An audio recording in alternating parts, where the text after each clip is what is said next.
সৰকাৰি মাটি আছে মই যে থিয় আছো এইটো ভকত গাঁৱৰ সৰকাৰি মাটি আৰ মোৰ পিছফালে আছে সোনাই নদীখন আৰ প্ৰায় বিলুপ্ত হওয়াৰ পথত অগ্ৰসৰ হয়েছে সোনাই নদীখন কিন্তু বাৰিষা কালত এইখন সোনাই নদী কিন্তু পানীৰে উপচি পড়ে দুই পাৰ উপচি কিছু কিছু অঞ্চলত বানপানী হয় কিন্তু ডাঙৰ কথাটো হল ইয়াত এটা ভয়ঙ্কৰ অভিযোগ আহিছে ভিডিও জাৰ্নালিস্টে দেখুৱাই আছে এইখন সোনাই নদীৰ পাৰ কাটি এইখন চাক বৃহৎ এখন পুখুৰী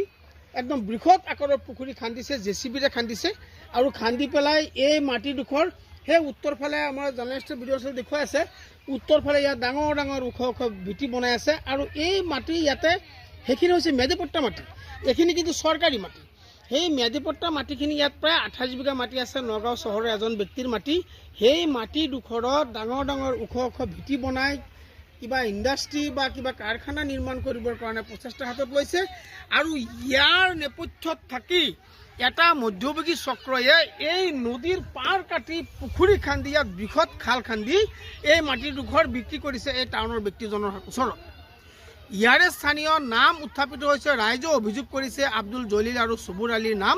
এই দুজন ব্যক্তিয়ে মফিদুল ইছলাম নামৰ এজন জেচিবিৰ স্বত্বাধিকাৰীৰ লগত লগ লাগি এই মাটিডোখৰ চহৰৰ মানুহৰ হাতত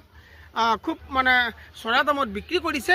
আৰু এই মাটি ইয়াতে মাটি খান্দি পেলাই ইয়াতে ভিটি বনাই আছে এতিয়া ৰাইজৰ অভিযোগ আহিছে এই চাক ভিডিঅ' দেখুৱাই আছে কিমান ৰাইজ ইয়াত সমবেত হৈছে আৰু বহুত ৰাইজ আছিলে আৰু দলে দলে মানুহখিনি আহিছে অহাৰ পিছত জেচিবি ইয়াৰ পৰা পলাইছে জেচিবি আৰু ট্ৰেক্টৰ ইয়াত 4-5খন ট্ৰেক্টৰ লাগিছিলে জেচিবি লাগিছিলে নিশাও বোলে তেওঁলোকে গাঁত খান্দি পেলাই মাটি নিয়ে আৰু এতিয়া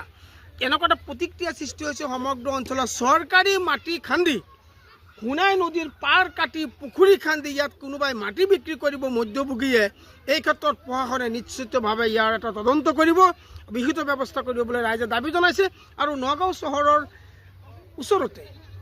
এনেকুৱা এটা ভয়ানক ঘটনা দিন দুপৰতে জেচিবি ট্ৰেক্টৰ লগাই চৰকাৰী মাটি বৃহৎ মাটি খান্দি বৃহৎ পুখুৰী খন্দাৰ ব্যৱস্থা কৰিছে আৰু এখন বৃহত্তৰ অঞ্চল হৈছে চৰকাৰী মাটি এইখিনি গোটেইখিনি চৰকাৰী মাটি আৰু এই মাটিখিনিত এতিয়া বানপানী হোৱাৰ উপক্ৰম ঘটিছে বুলি ৰাইজে কৈছে বাৰিষা হোৱাৰ লগে লগে এইখিনি খান্দাৰ কাৰণে বৃহত্তৰ অঞ্চলত ডাঙৰ বানপানী হ'ব আৰু বানপানীত মানুহৰ অৱস্থা কোলাই পাছে নতৰা হ'ব আৰু বিশেষকৈ কৃষি প্ৰধান অঞ্চলৰ ইয়াত দৰিদ্ৰ মানুহখিনিৰ গৰু ছাগলী হাঁহ কুকুৰা মহ আদি ইয়াত পোহপালন কৰি আহিছে আৰু এই চৰণীয়া পথাৰখিনিত তেওঁলোকে এইখিনি পোহে আৰু তেওঁলোকৰ পেট চলিব পাৰে কিন্তু দেখা গৈছে এয়া যি ধৰণৰ ব্যৱস্থা মাটি খন্দাৰ যি এটা বক্ৰ পথেৰে এখন মধ্যভোগীয়ে নিজৰ পকেট গৰম কৰা যিটো ব্যৱস্থা কৰিছে এই বৃহৎ অঞ্চলত ডাঙৰ বানপানী হোৱাৰ উপক্ৰম ঘটিব পাৰে আৰু এই বানপানীৰ ফলত সাধাৰণ ৰাইজৰ ক্ষতি হ'ব পাৰে মাননীয় আয়ুক্ত নগাঁও জিলা আয়ুক্ত মহোদয়ক এই ক্ষেত্ৰত ৰাইজে ব্যৱস্থা গ্ৰহণ কৰিবলৈ দাবী জনাইছে।